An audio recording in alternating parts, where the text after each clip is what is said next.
So this is going to be a multifunctional task today. As I was discussing earlier, this area needs to be weeded and tended to. There's a lot of grapevines and Smilax coming up through here. It was taking opportunity while the longevity spinach right there needs to come back and get reestablished, and everything else continues to come back. So if I'm going to weed it, I need to give it a little bit more mulch just to protect this top of the soil until the spinach gets over here. And if I'm going to mulch it, my mulch has some natural plant matter in it as well. It's not just dried bark. I'm going to plant the green beans in here. And then I'm going to kind of meet in the middle with the recommendation of turning it under the soil or clipping it and using it as a grain mulch before it sets seed, or at least before it turns brown. I do want to get a crop out of it, and I want to put away some green beans in the freezer. So I'm going to plant a bunch of green beans in here, and I'm going to do some harvesting, and then before the plant is done, I'm going to be cutting it down. I don't want to turn it under this way. I'm going to be cutting it down at the base and then using it as sort of like a chop and drop and laying it on top. And that's going to help this soil just get a little bit healthier, hold a little more moisture, put a little more nutrients in it.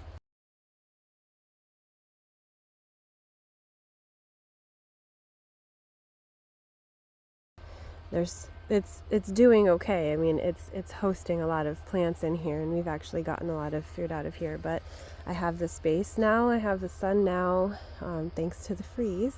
So I'm going to work in this bed.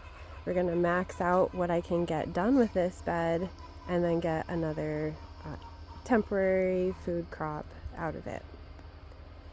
It's gonna be a lot of work. I think that's why I've been putting it off. Not because I'm afraid of work, but because there's so many other things that need to get done. But that's okay. We're going to wait until a little bit more of the sun moves away from here, so I'm not working in the blazing sun, which is already getting very warm. And then we're going to get to it. There's so much grapevines and Smilax. That, and there's more around the other side, and I am not done yet, but making progress. Just a small word of advice when you're dealing with having to yank out Smilax. The brown is not Smilax, the green is. These thorns, they might look small, but they are brutal. They go right through your gloves. So don't try to grab the stem and yank it out from, all the way up here. Be gentle with it until you find where it comes up from the ground, because there's no thorns close to the ground. They start, as you can see, they start up there. And then down here it's smooth. So if you can track it back to where it's coming out from the ground, not only will you get more of the plant, which I didn't get the majority of the bulb that this grows from, but if you get it close to the ground, you also won't stab yourself, as my thumb is screaming at me right now because I accidentally grabbed that again, and I know better. So here.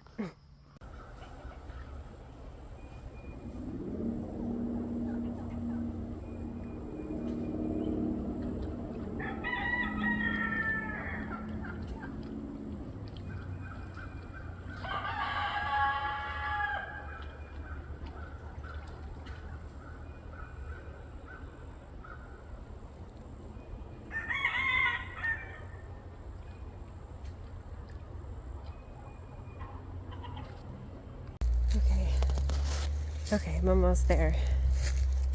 Let's just pause a moment to appreciate all this new space and sunlight.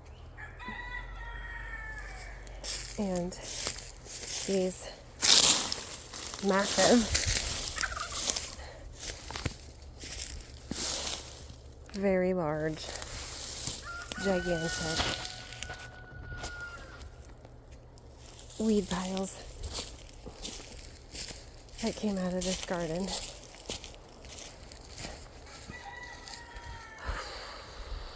Wow. I'm going to clean up some of these piles. Think about what I want to do to further fix up this area. These are going to go to the animals, the rabbits, the chickens, the turkeys. They love the grapevines. And then we'll keep moving. Oh yeah, they're definitely happy. That's going to keep them busy for a little while.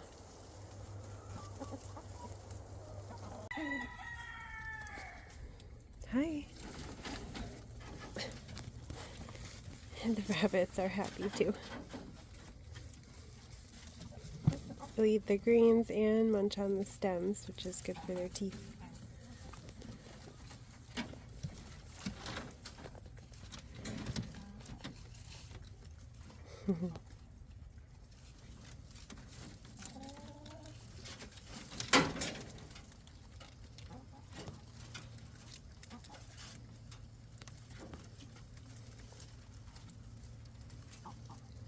And then make me fertilizer.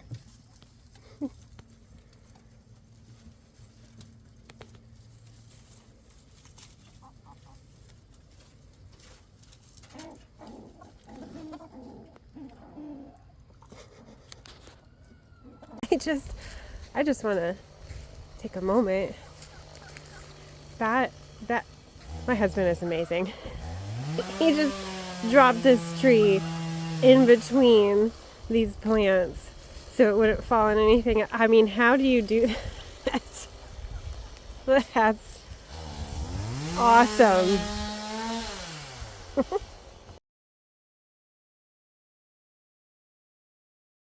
Okay, many hours, lots of gorilla cart loads full of vines and weeds and debris, lots of colorful language, not very ladylike, and a lot of bruises and cuts later.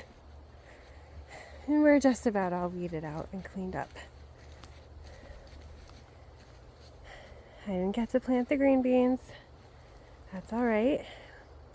I found a lot of plants in here that I had planted a long time ago and forgotten about as they got engulfed by the grapevines. Not looking so good. That spindly thing right there. Another one back from the roots. That's blue blackberry jam plant. This is a pink guava that was planted 5 years ago and completely forgotten. Somehow has survived, so definitely cleaned that out. I took down a fence that was here, opened up this area a bit more, and that way any grapevines that will come back won't have a foothold to just climb and terrorize me and my whole life. In here we have some spiral ginger that was covered up by this mountain of grapevines and Smilax vines, so that should be able to come out now. We were able to clean up this area over here. These are the spiral gingers. We love the way the flower petals taste. We race out here to eat them. Cleaned up the Peruvian apple cactus a little bit, which is doing quite well. And then took away the fence that was here. That's the sweet almond bush that needs to be trimmed back. Didn't really have to mulch because there's a lot of natural mulch there. And there you have it. Take one more spin around. It looks like it can breathe now. I feel like I can breathe now. And lots of potential to put more things in here. I'm exhausted, I'm dirty, I'm sore, I'm pretty sure I'm bleeding from some cut. But it was worth it and it's done.